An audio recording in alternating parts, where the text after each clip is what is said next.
And welcome back to the Ruby Tuesday, where we're talking episode breakdowns for The Boys Season 3. We're talking minor spoilers, everything I'm allowed to tell you. I have a list of things that Amazon have said you do not spoil, but there are things I can talk about. So it's kind of a breakdown, minor spoiler review for episode 7. If you've been liking my kind of follow-throughs or breakdowns of previous episodes and you're looking for episode 6, that is actually on our podcast, which we call The Best Thing That We've Watched. You can check that on our channel or wherever you listen to podcasts. But for now, let's jump in. If you're expecting the latter two episodes to be die-hard action or explosive, I think you're probably going to have to wait for episode 8 for that one, because episode 7 really is, again, building characters, which I wasn't expecting for this point in the story. But I think for the climactic ending that they're wanting, they're once again going for, okay, just in case you needed to know some stuff about our characters.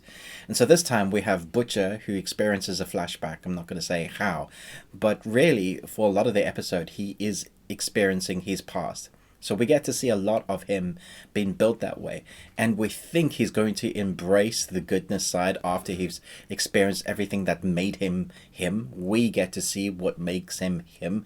We understand why there's so much violence in him, which I really appreciate. And we think that's going to, in turn, influence his character. No such thing.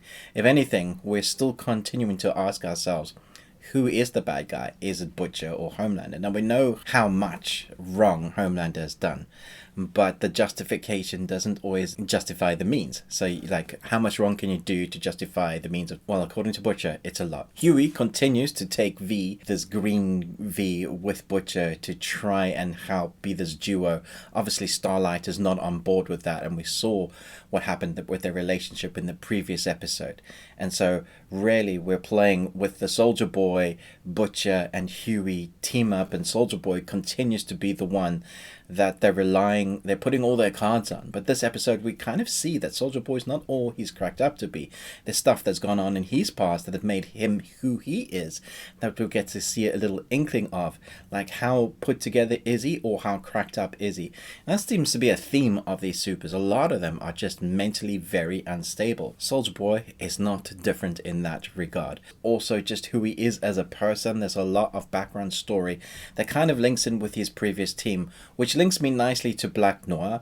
Black Noir is having a cartoon issue, and you understand when you watch that.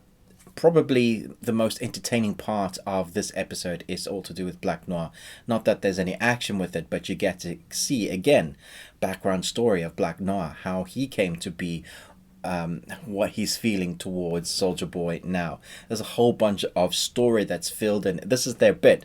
So this really is like fast forwarding the arc quite quickly. So even though there's only 8 episodes, 7 is like backstory, building up that arc so we can have that big finale. And that's what kind of each character is doing. It's really puzzle piecing, putting all our players in place for that big moment of what we expect to happen in episode 8. Kimiko and Frenchie are still mentally broken and physically broken from what has happened to them in the last few episodes. They're trying to piece themselves together, but Kimiko's come to a sort of realization that Frenchie really is her family, and she wants to do everything she can to protect her family, and she knows that having Homelander and even Butcher out there threatens their family. So she comes to a realization of something that she wants to do. Frenchie is not sure that he agrees with this, and so it's interesting to see where their relationship is now going. Mother's Milk, I've felt that he's very underutilized in this whole series, actually. We don't see too much of him, and when he is used, it's always like that family dynamic that they're showing, how he's being pulled in two worlds. Again, this episode is another kind of family dynamic where he's being pulled in two worlds. He's trying to protect his little girl by stopping the evil soups from doing what they're doing, but also he's trying to be involved in her world, but also he has that what Soldier Boy has done to him and his family in the past. The Deep, once again, manages to make me feel quite sick. There's a scene I was just like and I won't do any spoilers that way. And there is also a massive story arc reveal that'll probably have your jaws going, how did I not see that?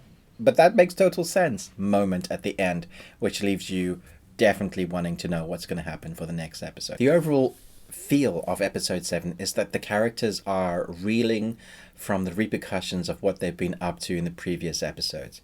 Soldier Boy, he's trying to find those people that have betrayed him, or what he sees as betrayed, and he is just on that mission path. Regardless of who gets hurt, he will do what needs to be done to see his dream of stopping those that betrayed him once before. Homelander is scared because he actually got hurt for once. It took 3 of them to take him down a notch, because we thought that Soldier Boy was going to be able to take Homelander on, but that wasn't the case. But Homelander is scared there, so everybody's reeling. Vought is basically under control of Homelander, and everybody's in fear of what Homelander will do next. We have Maeve, who's not dead, but just in a cell somewhere, and I can't say anything about what Homelander plans for her. But there's just all these puzzle pieces now in place for that 8th episode. So I think some people will be like, oh, what was this episode about? Nothing really happened. Well, actually, a lot happens in episode 7. It's just all kind of story, positioning, and background giving for our characters so that we see what will happen in episode 8. So let me know your thoughts down below. Are you excited for this one, or is it really just episode 8 that you want to see that big action sequences? I think for me, I like previous other episodes more than this one, but I understand why they have to have this episode. Thanks so much for watching, but most of all, until next time, remember, live long on Tuesday.